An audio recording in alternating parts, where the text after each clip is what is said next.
சங்கீதம் 75:10. நீதிமான்களுடைய கொம்புகளோ உயர்த்தப்படும். ஆமென். தேவன் நம்முடைய கொம்பை உயர்த்துவேன் என்று வாக்கு பண்ணுகிறார். அதற்கு முன்னதாக சொல்லும்போது துன்மார்க்குடைய கொம்புகளை எல்லாம் வெட்டி போடுவேன், நீதிமான்களுடைய கொம்புகளோ உயர்த்தப்படும். எல்லா தேவனுடைய வாக்குத்தத்தத்திலும் ரெண்டு பகுதிகள் இருக்கும், ரெண்டு பக்கங்கள் இருக்கும் என்று சொல்லலாம். துன்மார்க்குடைய கொம்பை வெட்டுகிறவர், நீதிமானுடைய கொம்பை உயர்த்துகிறவர். ஹல்லேலூயா. அவரை நாம் ஆராதிக்கிறோம், அவரை நாம் துதிக்கிறோம், அவரை நாம் மகிமைப்படுத்துகிறோம். இந்த வேளையில ஆண்டு நமக்கு அந்த கிருபையை தயவை தருவாராக. நீதிமான்களாகிய தேவனுடைய கொம்பை தேவனுடைய பிள்ளைகளுடைய கொம்பை தேவன் உயர்த்துகிறவராய் இருக்கிறார். ஹல்லேலூயா. சங்கீதம் 89:17 வாசிங்க. சங்கீதம் 89:17. நீரே அவர்கள் பலத்தின் மகிமையாய் இருக்கிறீர், உம்முடைய தயவினால் எங்கள் கொம்பு உயரும். நம்முடைய கொம்பு உயர்வதற்கு தேவன் உயர்த்துகிறார். ஆனா என்ன காரணத்தினால உயர்த்துகிறாரா? அவருடைய தயவினால். உம்முடைய தயவினால் எங்கள் கொம்பு உயரும். நம்முடைய வலது கரத்தை உயர்த்தி ஆண்டவரை பார்த்து சொல்லுவோம், ஆண்டவரே உம்முடைய தயவினால் எங்கள் கொம்பு உயரும். ஹல்லேலூயா. எல்லாரும் ஒரு முறை கூட சொல்லுவோம், ஆண்டவரே உம்முடைய தயவினால் எங்கள் கொம்பு உயரும். சபையாக சேர்ந்து சொல்லுமா, உம்முடைய தயவினால் எங்கள் சபையின் கொம்பு உயரும். ஆமென். ஒரு முறை கூட சேர்ந்து சொல்லுமா, உம்முடைய தயவினால் எங்கள் சபையின் கொம்பு உயரும். ஆமென். தயவுனா என்ன? தயவுனா என்ன? கிருபை, இரக்கம். நல்லா புரிஞ்சுக்கோங்க. வேதாகமத்தில் இருக்கிற எந்த ரெண்டு வார்த்தைகளும் ஒரே அர்த்தமுடையது அல்ல. நாம அப்படிதான் நினைச்சுக்கலாம், ஆனா அப்படி உடையது அல்ல. எந்த ரெண்டு வார்த்தைகளும் God is the author of this book. ஆண்டவர் இந்த வேதத்தின் ஆசிரியராய் இருக்கிறார். அவர் ஒரு நாளும் ஒரே காரியத்தை சொல்வதற்கு ரெண்டு வார்த்தைகளை பயன்படுத்துவதல்ல. தேவன், அது நம்ம தமிழ்ல இங்கிலீஷ்ல கொஞ்சம் கொஞ்சம் மாறலாம், பட் அந்த ஒரிஜினல் மொழியில நம்ம பார்க்க முடியாது. தயவு என்றால் நல்லா இருக்க வேண்டும் என்கிற எண்ணம். தயவு என்னது? நல்லா இருக்க வேண்டும் என்கிற எண்ணம். இந்த திருமணத்துக்கு போனீங்கன்னா மலர் தூவுவாங்க, பெரியவங்க சொல்லுவாங்க வாழ்த்திட்டு போங்கன்னு சொல்லுவாங்க. அப்படின்னா என்னது? அவன் நல்லா இருக்கணும்னு வாழ்த்துறது. ஆனா அதுக்கு முன்னாடி சொல்லுவாங்க நல்லா சாப்பிட்டுட்டு வாழ்த்துங்க. ஏன் நல்லா சாப்பிட்டு வாழ்த்தணும்? வயிறு நிறைவாய் மன நிறைவாய் என்ன பண்ணணும்? வாழ்த்தணும். அப்ப நல்ல சாப்பாடு போட முயற்சி பண்ணுவாங்க. ஏன் நல்ல சாப்பாடு பண்ணணும்? மனதார வாழ்த்தணும். அவங்க வாழ்த்தும் போது ஒரு 1000 ரூபாவோ 10,000 ரூபாவோ நம்ம பாக்கெட்ல வருவதில்லை. ஆனா இவங்க நல்லா இருக்க வேண்டும் என்கிற ஒரு எண்ணத்தோடு அந்த வாழ்த்துதல் சொல்லும் பொழுது அது ஒரு விசேஷமானது. ஹல்லேலூயா. ஏன் விசேஷமானது? மரணமும் ஜீவனும் நம்முடைய நாவின் அதிகாரத்தில் இருக்கிறது என்று வேதம் சொல்றது. சும்மா இல்லை. அதனாலதான் மனித வணக்கத்துக்கு பிசாசு ரொம்ப அலைவான். யாராவது என்ன வணங்க மாட்டாங்களா? அது இப்போ நேற்று அல்ல, முதல்ல இருந்தே லூசிபர் நான் இந்த தேவனுக்குரிய ஆராதனையை நான் ஏற்றுக்கொள்ள வேண்டும் என்று சொல்லி முயற்சி பண்ணான், தள்ளப்பட்டான். இன்றைக்கு அநேக மனிதர்களுடைய மற்ற மனிதர்களுடைய சக மனிதர்களுடைய ஆராதனையை நான் பெற்றுக்கொள்ள வேண்டும் என்று மனித கடவுளாய் மாறிக்கொண்டு தங்களை காட்டிக் கொண்டிருக்கிறார்கள். அநேக பிசாசின் வல்லமைகள் தங்களை கடவுள் என்று காட்டி மனிதனுடைய வணக்கத்தை பெற்றுக்கொள்ள வேண்டும் என்று விரும்புகிறார்கள். மனிதனுடைய அந்த சிந்தனைக்கு, அந்த வார்த்தைக்கு வல்லமை உண்டு. இப்ப இந்த கப்புடைய மூடி இது, இந்த மூடியை பார்த்து நீதான் என்ன உண்டாக்குன, நீதான் பெரிய ஆள் நான் சொன்னேன்னா இந்த மூடிக்கு ஒரு வல்லமை வரும். ஏன்னா இதுக்கு பின்னாடி பிசாசு வந்துருவான். இந்த மூடியா இருந்தாலும் சரி, இந்த கேமரா இருந்தாலும் சரி, எதுவா இருந்தாலும் இருந்தாலும் சரி. அதனாலதான் நம்ம பணத்தை பிசாசா மாத்தக்கூடாது. பணம் நமக்கு வேலை செய்யணும், நாம பிசாசு வேலை செய்யக்கூடாது. ஹல்லேலூயா, ஹல்லேலூயா. பணம் நல்லது, பணம் நமக்கு தேவை. இந்த உலகத்துல அதிகாரம் நல்லது, இந்த உலகத்துல செல்வம் நல்லது, இந்த உலகத்துல ஆசீர்வாதங்கள் நல்லது. ஆனா எதையும் நாம அளவுக்கு மீறி தேவன் இருக்கிற இடத்துல கொண்டு போனோம்னா அதுக்கு பின்னாடி பிசாசின் வேலை கிரியை செய்யும். அது எதுவானாலும் சரி. ஓகே, அப்போ உம்முடைய தயவினால், தயவு என்றால் இவர்கள் நன்றாய் இருக்க வேண்டும் என்கிற அர்த்தம். வேதத்தில் நாம் பார்க்கும் பொழுது நீ விருந்து செய்யும் போது உன்னுடைய அந்தஸ்துக்கு இணையானவர்களுக்கு நீ விருந்து செய்வானால் வருவாங்க, சாப்பிடுவாங்க, கிஃப்ட் கொடுப்பாங்க, போயிடுவாங்க. ஆனா தேசத்தில் இருக்கிற முடவரையும் செவிடரையும் சப்பானையும் குருடரையும் அழைத்து, ஒன்றுமில்லாதவர்கள் திக்கற்றவர்கள் அவர்களை அழைத்து அவங்களுக்கு நீ ஒரு ஆகாரத்தை கொடுப்பேன்னா அவங்க சாப்பிட்டு திருப்பி எதுவும் செய்ய முடியாது. ஆனா இந்த மனுஷன் நல்லா இருக்கணும்னு சொல்ற ஒரு எண்ணம் உண்டாகும். அது அவர்கள் கொடுக்கிற வெகுமதிகளை விட சிறந்தது என்று வேதம் சொல்றது. அதனாலதான் நீ விருந்து செய்யும்போது அவங்களுக்கு விருந்து செய், அவங்களுக்கு செய். ஆண்டவர் சொல்லும்போது சொல்றார், நீ திக்கற்றவர்களுக்கும் விதவைகளுக்கும் பேசக்கூடாதவர்களுக்குமாக நீ பேசு. ஏன் பேசணும்? ஏன்னா அவங்க பேச முடியல, அவங்களுக்காக அவங்க பேச முடியல, அவங்களுக்காக பேச முடியாத அவங்களுக்காக நாம் பேசும்போது அவங்களுடைய இருதயம் சொல்லும், இவர்கள் நல்லா இருக்கணும். அந்த இவர்கள் நல்லா இருக்கணும்ன்ற ஒரு எண்ணம் இருக்கு பாத்தீங்களா, அதுதான். அதுக்கு அவங்க என்ன செய்யறாங்க செய்யல அதெல்லாம் பிரச்சனையே இல்லை. இவங்க நல்லா இருக்கணும்ன்ற ஒரு எண்ணம், அது தயவு. ஹல்லேலூயா.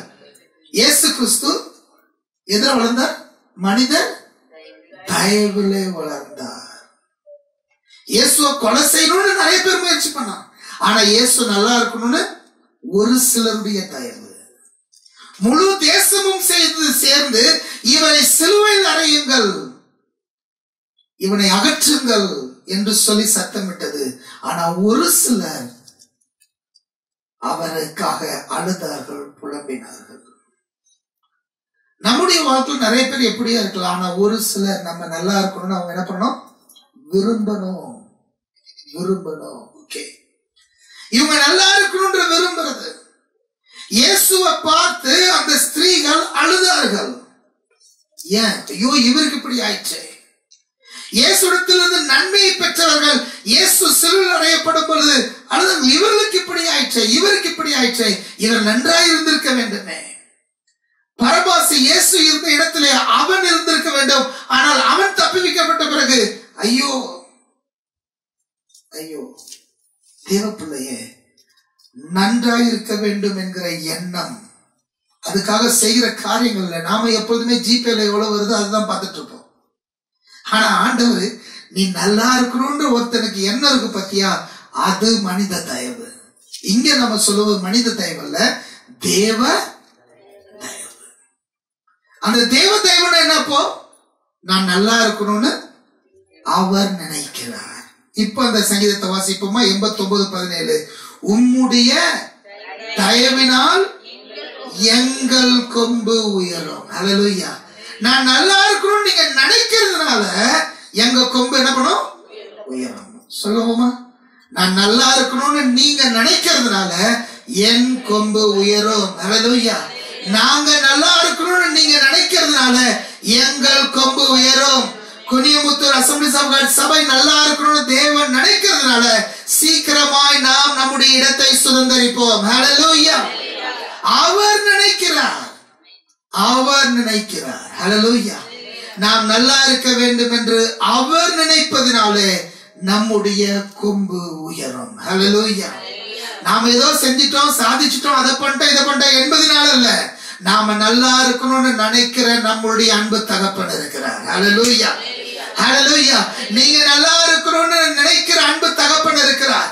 நம்முடைய குடும்பம் நல்லா இருக்க வேண்டும் என்று நினைக்கிற அன்பு தகப்பன் இருக்கிறார். அவர் நாம் நல்லா இருக்க வேண்டும் என்று நினைப்பதினாலே நம்முடைய கொம்பு உயரும். ஹல்லேலூயா. நாம வேலை செய்கிற இடத்துல நமக்கு எதிராய் போட்டிகளும் பொறாமைகளும் அதிகமா இருக்கிற இடத்துல நாம நல்லா இருக்க வேண்டும் என்று நினைக்கிற நம்முடைய அன்பு தகப்பன் நம்மோடு இருப்பதினாலே நம்முடைய கொம்பு உயரும். ஹல்லேலூயா. ஸ்கூல்ஸ்ல பாத்தீங்கன்னா நல்லா படிக்க கூடாதுன்னு சொல்றதுனால எக்ஸாமுக்கு முன்னாடி புக்கை தூக்கிட்டு போயிடுவோம் பக்கத்துல இருக்காங்க. அப்படிலாம் நடக்குது. நம்மள இதெல்லாம் யோசிச்சு பார்த்தது கூட இல்லை நம்ம படிக்கிற நேரத்துல. இப்ப அதெல்லாம் நடக்குது. பேப்பர்ல படிக்கும் போது அதை விட மோசமா இருக்குது. கூட படிக்கிற பையன் நிறைய மார்க் வாங்கிட்டான்னு சொல்லி அவங்க அம்மா கொண்டு போய் என்ன பண்ணாங்க, விஷம் கொடுத்து அவங்க கொலைய பண்ணிட்டாங்க. அதெல்லாம் நடக்குது. இப்படிப்பட்ட சூழ்நிலையில நமக்கு நல்லா தெரியணும், நான் என் பள்ளிக்கூடத்துல என் கல்லூரியில நல்லா இருக்க வேண்டும் என்ற எண்ணத்தோடு என்னுடைய பரம தகப்பன் இருப்பதினாலே என் கொம்பு உயரும். ஹல்லேலூயா, ஹல்லேலூயா, ஹல்லேலூயா. இந்த சமுதாயம், இந்த கூட்டம் வளரவே கூடாது என்று சொல்லுகிற உலகத்தின் அதிகாரம் படைத்தவர்கள் இருக்கும்போது என் சொற்ப ஜனம் நன்றாயிருக்க வேண்டும் என்கிற எண்ணத்தோடு என் தகப்பன் இருப்பதினாலே இந்த சொற்ப ஜனம் வளரும். ஹல்லேலூயா. இந்த சொற்ப ஜனத்தின் கொம்பு உயர்த்தப்படும். தேவ தயவு என்றால் என்ன? நான் நல்லா இருக்க வேண்டும் என்று தேவன் விரும்புகிறார். ஹல்லேலூயா. நீங்க நல்லா இருக்கணும்னு சொல்லி தேவன் விரும்புகிறார்.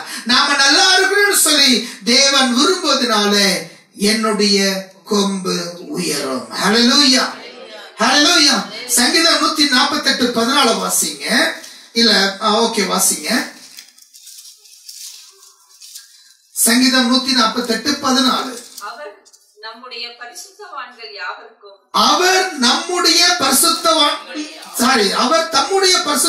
யாவருக்கும்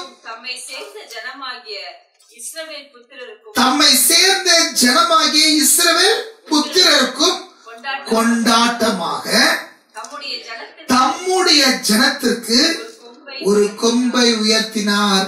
அல்லேலூயா, ஹல்லேலூயா. அவர் தம்முடைய பரிசுத்தவான்கள் யாவருக்கும். யார் பரிசுத்தவான்கள்? தேவனுக்காக தன்னை வேறு பிரித்தவர்கள்.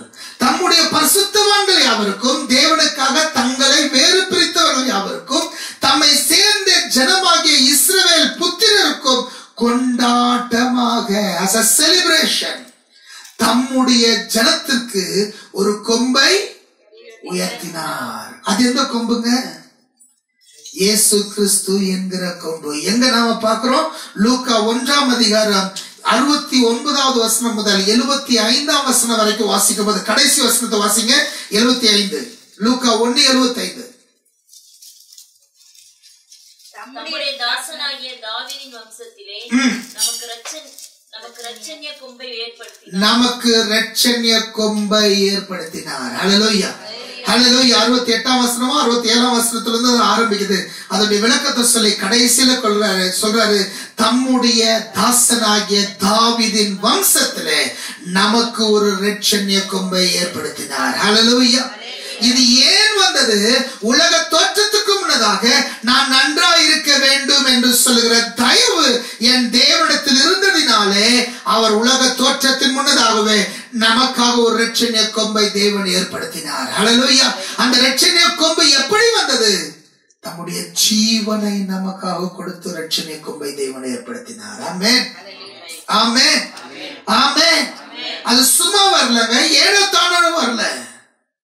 இந்த உலகத்தை ஆண்டவர் உண்டாக்குவதற்கு வார்த்தையை பயன்படுத்தினார். வெளிச்சம் உண்டாக கடவுள் என்று சொன்னார். வெளிச்சம் உண்டாயிற்று. மரங்கள் உண்டாக கடவுள், செடிகள் உண்டாக கடவுள், விலங்குகள் உண்டாக கடவுள் என்று சொன்னார். எல்லாம் உண்டாயிற்று. இதுல விசேஷமா மனுஷனை ஆண்டவர் செய்வதற்கு மண்ணிலிருந்து எடுத்து அதிலிருந்து மனிதனை உண்டாக்கி தம்முடைய ஜீவ சுவாசத்தை ஊதினார். அவருடைய மூச்சு தேவைப்பட்டது. முன்னாடி இருந்த காரியத்துக்கெல்லாம் அவருடைய வார்த்தை தேவைப்பட்டது. மனுஷன் உயிரோடு வருவதற்கு மூச்சு தேவைப்பட்டது.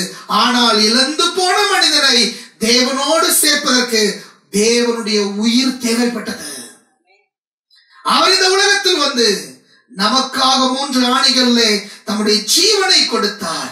நமக்காக அடிகள் பட்டார். நமக்காக வேதனைப்பட்டார். உலகத்தை உண்டாக்குவதற்கு அவருடைய வார்த்தை தேவைப்பட்டது. மனுஷனை உயிரோடு எழுப்புவதற்கு அவருடைய சுவாசம் தேவைப்பட்டது. ஆனால் இழந்து போன மனிதனை மீண்டுமாய் நித்தியத்தின் நம்மை ரட்சித்து நம்மை நித்தியத்திலே வைப்பதற்கு அவருடைய ஒரே பிரான குமாரனாகிய இயேசு கிறிஸ்துவின் ஜீவன் நமக்காக பலியாக சிலுவையிலே ஒப்பு கொடுக்க வேண்டியதாக இருந்தது. நம்முடைய ரட்சிப்பு விலையேற பெற்றது. ஹல்லேலூயா. அவர் இரட்சணிய கொம்பை ஏற்படுத்தினார் என்று சொல்லி நாம் பார்க்கிறோம். இரட்சணிய கொம்பை தேவன் ஏற்படுத்தினார். தேவ பிள்ளையே, அது சாதாரணமானது அல்ல. இன்னும் நிறைய சொல்லலாம். 1 சாமுவேல் 2ஆம் அதிகாரம் 1ஆம் வசனம் முதல் 1 சாமுவேல் 2ஆம் அதிகாரம் 10ஆம் வசனம் வரைக்கும், அதுல 10 வசனங்களை வாசிக்கும் போது அதுல நாம் யாரு அன்னாளுடைய கொம்பை குறித்து, அன்னாள் சொல்லுகிற ஒரு காரியத்தை குறித்து வாசிக்கிறோம். அன்னாளுடைய கொம்பல்ல, அன்னாள் பாடுகிற ஒரு பாடலை வாசிக்கிறோம். முதல் வசனத்தை வாசிக்க 2ஆம் அதிகாரம் முதல் வசனம். என் இருதயம் கர்த்தருக்குள் களி கூறுகிறது, என் கொம்பு கர்த்தருக்குள் உயர்ந்திருக்கிறது என்று சொல்லி அவள் தேவனை துதிக்க ஆரம்பித்தாள். எப்படி துதித்தல முடிக்கிறா பாருங்க 10ஆவது வசனத்துல. நொறுக்கப்படுவார்கள், முழங்குவார். கர்த்தர் பூமியின் கடையாந்திரங்களை நியாயம் தீர்த்து தாம் ஏற்படுத்தின ராஜாவுக்கு பலன் அளித்து தாம் அபிஷேகம் பண்ணினவரின் கொம்பை உயர்த்துவார் என்று துதித்தாள். ஹல்லேலூயா, ஹல்லேலூயா. அன்னாள் துதிக்கிறார், அன்னாள் துதிக்கிறார், தேவனை துதிக்கிறார். ஏன் துதிக்கிறார்? எதுக்காக துதிக்கிறார்? எதுக்காக அன்னாள் துதிக்கிறார்? சொல்லுங்களேன். எதுக்காக துதிக்கிற? குழந்தை கிடைச்சதுனால. ரொம்ப நாளா மலடியா இருந்தா அதனால அன்னாள் தேவனை துதிக்கிறா. வேற எதுக்கு துதிக்கிறா? அவருடைய கொம்பு உயர்த்தப்படுது. ஓகே, வேற எதுக்கு? விண்ணப்பத்தை கேட்டதுனால தேவனை துதிக்கிறா. ஓகே, வேற எதுக்கு? அவன் நிந்தை நீங்கிறது, மலடி என்ற நிந்தை நீங்கிறது, அதனால தேவனை துதிக்கிறா. வேற எதுக்கு? நம்ம எல்லாரும் இப்படிதான் நினைப்போம். ஆனா தேவனை துதிக்கிறதுக்கு வேற ஒரு காரணம் உண்டு. இந்த அண்ணாளுடைய காரியம் 1 சாமுவேல் 1ஆம் அதிகாரத்திலிருந்து அது ஆரம்பமாகிறது. ஒரு இவளுக்கு குழந்தை இல்லாமல் இருந்தது. ஒரு கணவனுக்கு 2 மனைவிகள் இருந்தாங்க. இவளுக்கு குழந்தை இல்லை, ஆனா இன்னொரு மனைவிக்கு நிறைய குழந்தைகள் இருந்தார்கள். அதனால தேவ ஆலயத்துக்கு இவங்க போகும்போதெல்லாம் இன்னொரு மனைவி என்ன பண்ணுவா? ரொம்ப கிண்டல் பண்ணுவா. அதனால இவ துக்கமுகமா இருப்பா. தன்னுடைய கணவனும் இன்னொரு மனைவியும் அவளுடைய பிள்ளைகளும் எல்லாரும் சாப்பிட்டு நன்றா சந்தோஷமா இருக்கிற நேரத்துல இவ சாப்பிடாம துக்கமுகமா இருப்பா. தேவனை தேடுகிற இடத்துல கூட இவளுக்கு என்னல்ல, நிம்மதி இல்லை. இன்னொரு மனைவி இவளை பயங்கரமா கிண்டல் பண்ணுவா. உனக்கு ஒண்ணுமே இல்லை, நீ என்ன இது, பயங்கரமா கிண்டல் பண்ணுவா. அப்போ ஒரு நாள்ல இவ தீர்மானித்து சாப்பிடாம எந்திரிச்சங்க போறா, தேவாலயத்துக்கு போறா. அங்க போய் தன்னுடைய இருதயத்தில் இருக்கிற எல்லாத்தையும் ஊத்துறா, எல்லாத்தையும் தாண்டிட்ட சொல்றா, கொட்டுறா. இவ புலம்புல பார்த்து தேவாலயத்துடைய ஆசாரியன் பாஸ்டர் என்ன சொல்றாரு, ஏமா குடிச்சிட்டு காலகாத்தால வந்திருக்கேன்னு கேட்டுறாரு. ஆனா இவ சொல்ற, நான் குடிக்கல, மனம் கிளேசம் உள்ள ஸ்திரீ, என் இருதயத்தின் வேண்டுதல் எல்லாத்தையும் என்ன பண்ணிட்டேன், கர்த்தரிடத்தில் ஊற்றினேன். ஓகே, ஊத்திட்டான். அப்ப அவன் சொல்றான், சமாதானத்தோடு போ, இஸ்ரவேல் தேவனாகிய கர்த்தரிடத்தில் நீ என்னத்தை கேட்டியோ அது உனக்கு என்ன பண்ணும், கட்டளையிடுவாராக.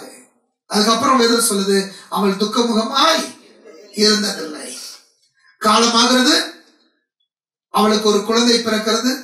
குழந்தை பிறந்த உடனே கணவன் சொல்றான், ஏமா குழந்தை எடுத்து வா. உடனே சொல்றான், இல்ல பால் குடி மாறட்டும், நான் குழந்தைய ஆலயத்திலே விட்டுருவேன்னு சொல்லி பொருத்தனை பண்ணிருக்கிறேன்.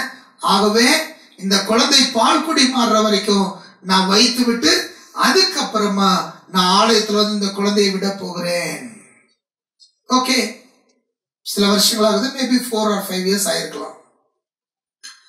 அப்புறமா இந்த குழந்தையை கூட்டிட்டு இவ ஆலயத்துக்கு வரா. ஆலயத்துக்கு வரும்போது 3 காளைகளை கொண்டு வருகிறாள். அது எனக்கு ஆச்சரியமா இருந்தது. 3 காளைகளை கொண்டு வருகிறாள்.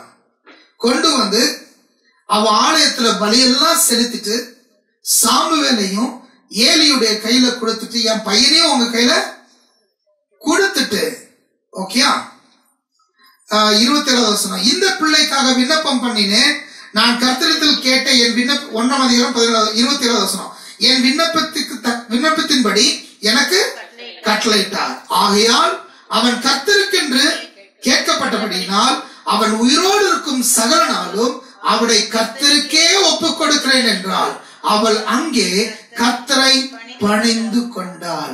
தான் செய்த பொருத்தனையை நிறைவேற்ற தேவன் தனக்கு பாராட்டின கிருபைக்காக தேவனை துதிக்கிற பாடுது. குழந்தை வரும்போது பாடுறது ஈஸி.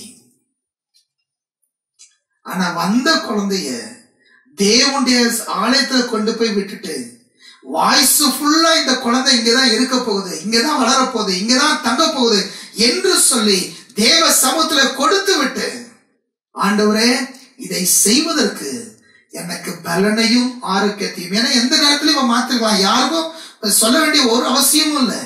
ஆனா இதை செய்வதற்கு உம்மிடத்தில் ஏற்படுத்தின பொருத்தனைய முழுமையா நிறைவேற்றுவதற்கு எனக்கு கிருபையும் தயவையும் கொடுத்தீரே என்று சொல்லி தேவனை துதித்து பாடுகிறாள்.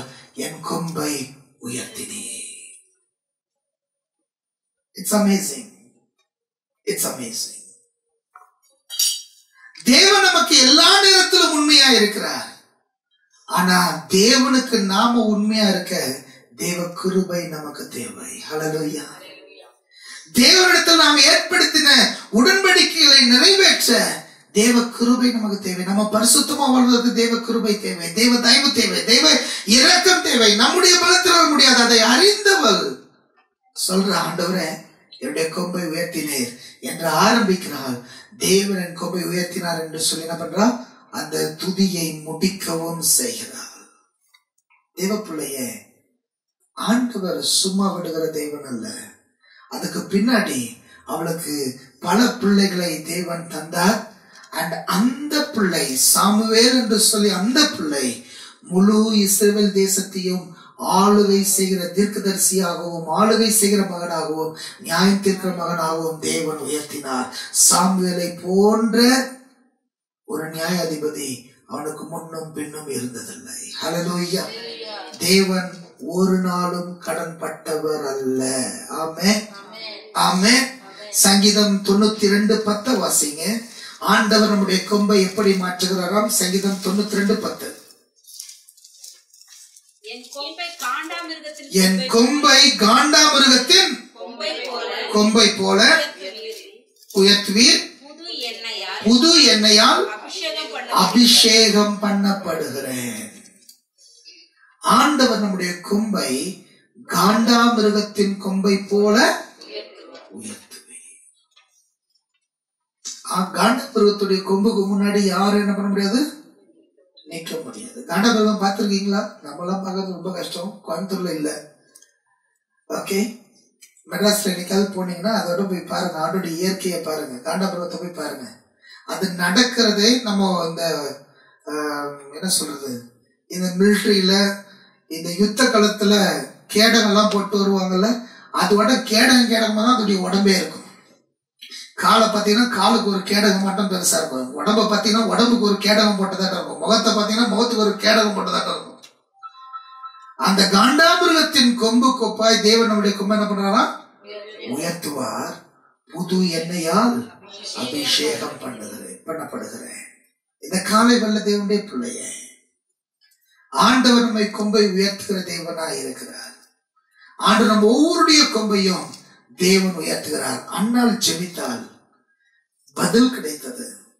பதில் கிடைத்ததை அவள் எடுத்த தீர்மானத்தின்படி தேவ சமூகத்திலே கொடுத்து விட்டு சொல்லுகிறாள், ஆண்டவரே நீர் என் கொம்பை உயர்த்துகிறேன். கண்களை மூடி தலைகளை தாழ்த்துவோம். ஆண்டவர் நோக்கி பார்ப்போம். ஆண்டவருடைய கொம்பை உயர்த்துகிறவர். அவருடைய தயவினால் என் கொம்பு உயர்த்தப்படும்.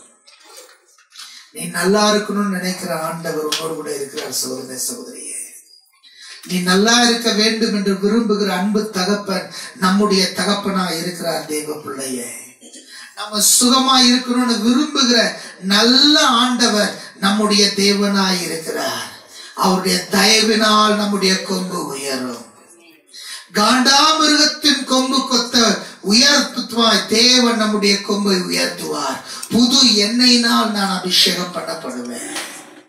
ஆனா இது ரெண்டுத்துக்கும் நடுவுல ஆண்டவர் என் கொம்பை உயர்த்த அநேக ஆசீர்வாதங்கள் நமக்கு தருவார்.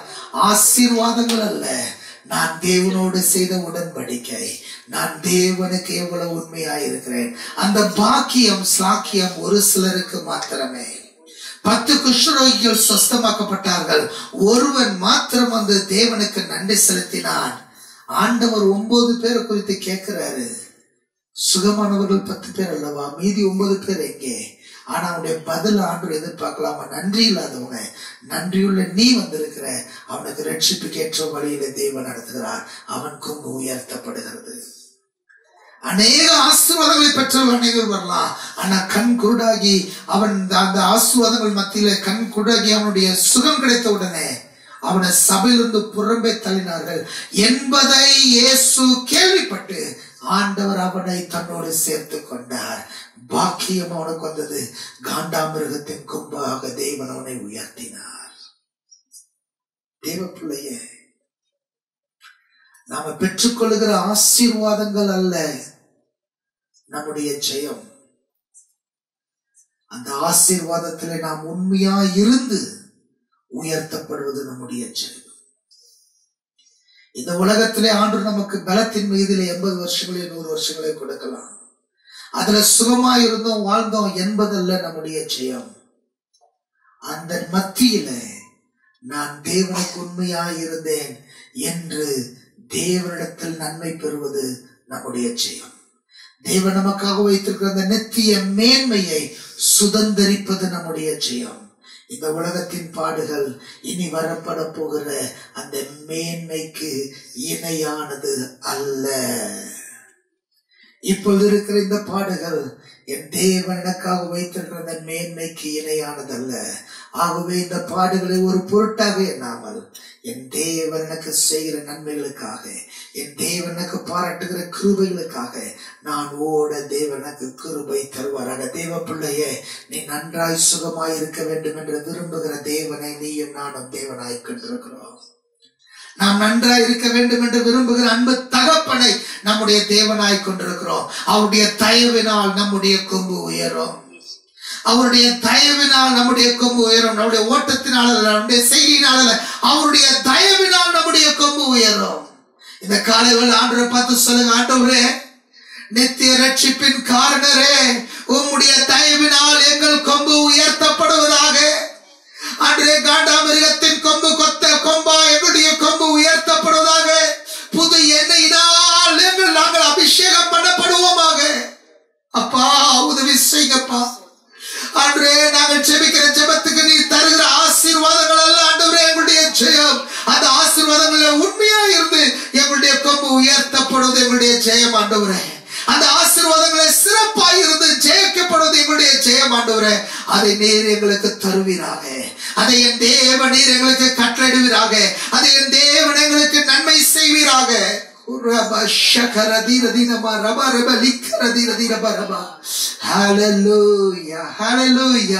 தேவ பிள்ளையே, தேவ பிள்ளையே, நம்முடைய கொம்பு உயர்த்தப்படும். அதை கர்த்தர் உயர்த்துவார். நாம் நன்றாயிருக்க வேண்டும் என்பது என் தேவனுடைய சித்தமாய், தேவனுடைய வாஞ்சியாய் இருக்கிறது. அவருடைய தயவினால் நம்முடைய கொம்பு உயரும். ஆண்டவரே, உங்களுடைய தயவினால் எங்கள் கொம்பு உயரத்தக்கதாக எங்கள் ஒவ்வொருவரையும் என் தேவனாய் கர்த்தர் பாத்திரவான்களாய் மாற்றுவீராக. அன்றே எங்களுடைய கொம்பு காண்டாமிருகத்தின் கொம்பு கொத்த கொம்பாய் உயர்த்தப்படத்தக்கதாக அன்றே எங்களுடைய வாழ்க்கையை உம்முடைய கிருபையினாலே உயர்த்துவீராக. அன்னால் தான் வேண்டிக் கொண்டது கிடைத்ததினால் அல்ல, தேவன் கிடைத்ததிலே தான் உண்மையாய் இருந்ததை நிறைவேற்றினதினாலே அவள் தேவனை துதித்து பாடுகிறாள். என் கொம்பு உயர்த்தப்படுகிறது, என் கொம்பு உயர்த்தப்படுகிறது. ஆண்டவரே, இந்த கண்களை திறக்கப்பட்டதாய் நாங்கள் இடத்திலிருந்து கடந்து செல்ல எங்களுக்கு நீர் கிருபை தருவீராக. நாங்கள் செபிப்பதனால் நீர் கொடுக்கிற ஆசீர்வாதங்கள் அல்ல, நீர் கொடுக்கிற நன்மைகள் அல்ல, நீர் கொடுக்கிற மேன்மைகள் அல்ல. அந்த நன்மையில, அந்த மேன்மையில, அந்த ஆசீர்வாதத்தில் நாங்கள் எவ்வளவு உண்மையா இருந்து அதை நிறைவேற்றும் பொழுது எங்கள் கொம்பு உயர்த்தப்படுகிறது. ஆண்டவரே, அன்று எங்களுடைய கண்கள் திறக்கப்பட்டதாய் நாங்கள் வாழ்க்கை வாழ எங்களுக்கு கிருபை தாங்க. எங்கள் கொம்பு அப்படி உயர்த்தப்படும் பொழுது எங்கள் கொம்பு காண்டாமிருகத்து கொம்பு கொம்பாய் எங்களை புது எண்ணெயினால் அபிஷேகம் பண்ணுகிற தேவன்கள் மேல் வெளிப்படுத்துகிற வெளிப்பாடாய் நாங்கள் காண எங்களுக்கு கிருபை தாங்க. நித்திய ரட்சிப்பின் காரணரே. இந்த காலை வேளையில் நாங்கள் தாழ்த்துகிறோம், உம்மை உயர்த்துகிறோம். நீர் பெருக நாங்கள் சிறுக எங்களை ஒப்புக் கொடுக்கிறோம். எங்கள் வாழ்க்கை உயர்த்தப்பட்டிருப்பதாக, எங்களுடைய வாழ்க்கை ஆசீர்வாதமாய் இருப்பதாக, எங்களுடைய வாழ்க்கை நிறைவாய் நீர் நடத்துவீராக. அன்றே வந்திருக்கிற ஒவ்வொரு தேவ பிள்ளைகளையும், அன்றே இதை டிவியில பார்க்கிற ஒவ்வொரு தேவ பிள்ளைகளையும் என் தேவனுடைய ஆசீர்வதிப்பீராக. நன்மைகள் கிருபைகள் இந்த பிள்ளைகளுடைய வாழ்க்கையை பெற வேண்டும். இவருடைய கொம்பு உயர்த்தப்படுவதாக இயேசுவின் நாமத்திலே ஆசீர்வாதமாய் இருப்பார்களாக. ஆசீர்வதிங்க, இயேசுவின் நாமத்தில் கேட்கிறோம் நல்ல பிதாவே, ஆமென். ஹல்லேலூயா.